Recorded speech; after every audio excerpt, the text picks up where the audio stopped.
आइए जानते हैं, लू लगना, सन या हीट स्ट्रोक किसे कहते हैं। अगर आपको लू लगी हो तो कैसे पता करें, मतलब क्या-क्या लक्षण होते हैं। प्रिवेंशन या बचाव कैसे करें। बच्चों में अगर ये सन या हीट स्ट्रोक लगे तो उसका बचाव कैसे करें, उसके क्या-क्या लक्षण होते हैं। आउटसाइड जो लेबर लोग काम करते हैं उसमें क्या लक्षण देखे गए हैं और उसका बचाव क्या-क्या है। ये जानते हैं लू लगना किसे कहते हैं।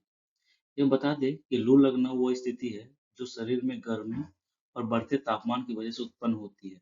इस दौरान हमारे शरीर का तापमान तेजी से बढ़ता है।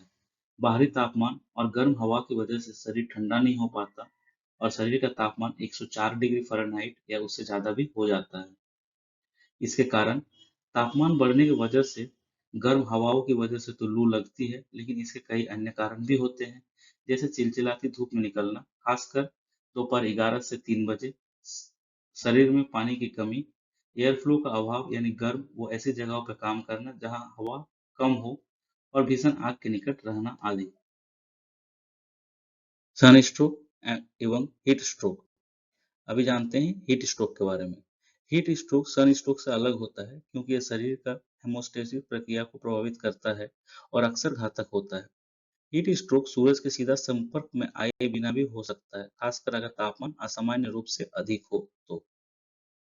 इसके कुछ लक्षण जैसे हाई बॉडी टेम्परेचर, नौजिया, उल्टी लगना, कंफ्यूजन, बॉडी एक, इरेगुलर हार्ट बीट और फेंटिंग स्पेल, मतलब बार बार बेहोश होना।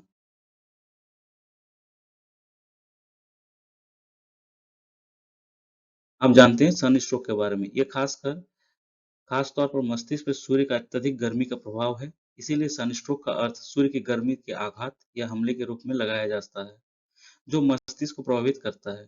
सन स्ट्रोक सूर्य के सीधा संपर्क में आने के कारण होता है। Symptoms: headache, nausea, confusion, high body temperature, extreme thirst, loss of consciousness, muscle weakness, trouble breathing. आइए आप जानते हैं हीट या सन स्ट्रोक से इलाज या फर्स्ट एड कैसे किया जाता है। पेशेंट को ठंडी जगह में रखें, जैसे कि छांव या एसी वाले कमरे में। पेशेंट को एक्स्ट्रा कपड़ा खोल दे ताकि बॉडी का नेचुरल कूलिंग मैकेनिज्म ठीक से काम कर सके। पेशेंट को ठंडे टॉवल से पोंछे या ठंडे पानी से नहलाएं। पेशेंट को आइस पैक दे गर्दन, बगल या जांघों के बीच में, ताकि बॉडी जल्दी ठंडा हो जा सके। और इन सब जगहों में लार्ज ब्लड वेसल्स होती है। पेशेंट्स को फैन की में रखें, जिससे पसीना और बॉडी को ठंडे रखने में आसानी होती है। पेशेंट्स को खूब पानी पिलाएं।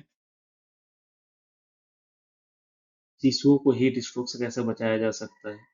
लंबे समय तक घर से बाहर गर्मी या धूप में रहने से शिशु को लू लग सकती है।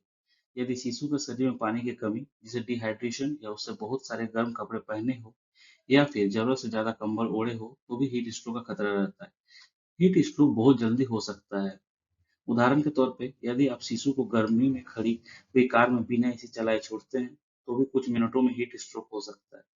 यदि हीट स्ट्रोक की स्थिति बढ़ने लगे तो शिशुओं में कुछ लक्षण देखे जा सकते हैं, जैसे 103 डिग्री फ़ारेनहाइट या उससे अधिक बुखार, गर्म, लाल या शुष्क त्वचा, धड़कनें तेज चलना, बेचैनी, भ्रम की स्थिति, चक्कर आना, सिर दर्द, उल्टी, तेज और हल्की सांस लेना, सुस्ती, बेहोशी।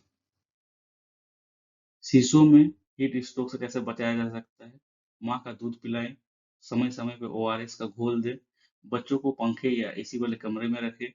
अगर उसका शरीर तप रहा हो तो ठंडे पानी या टॉवल से पोंछे और अत्यधिक बीमारी बढ़ने पर डॉक्टर के पास इलाज करवाएं। श्रमिक या आउटसाइडर वर्कर के लिए सन स्ट्रोक से कैसे बचाया जा सकता है। ज़्यादा से ज़्यादा खीरा और वाटरमेलन का सेवन करें। बार बार आराम करें। ज़्यादा से ज़्यादा ओआरएस का पानी पिएं। बार बार पानी और पेय पदार्थ पीते रहें। हल्के और ढीले कपड़े पहने और अल्कोहल, बीड़ी, तंबाकू, सिगरेट और ड्रग्स से बचना चाहिए। नारियल पानी लू लगने पर लाभदायक होता है क्योंकि ये शरीर को रिहाइड्रेशन करने और पसीने के माध्यम से खोए गए इलेक्ट्रोलाइट्स को पूरे करने में मदद करता है। नारियल पानी पोटेशियम, सोडियम और मैग्नीशियम जैसे इलेक्ट्रोलाइट्स का एक प्राकृतिक स्रोत है। ये मांसपेशियों में ऐंठन और थकान को भी राहत दिलाता है। आम पन्ना शरीर को रिहाइड्रेशन, रिस्टोर इलेक्ट्रोलाइट्स को बहाल करने और डिहाइड्रेशन से लड़ने में मदद कर सकता है। जो हीट स्ट्रोक से निपटने में महत्वपूर्ण है। आइए आप जानते हैं ग्लूकोज और इलेक्ट्रॉल या ओआरएस को किन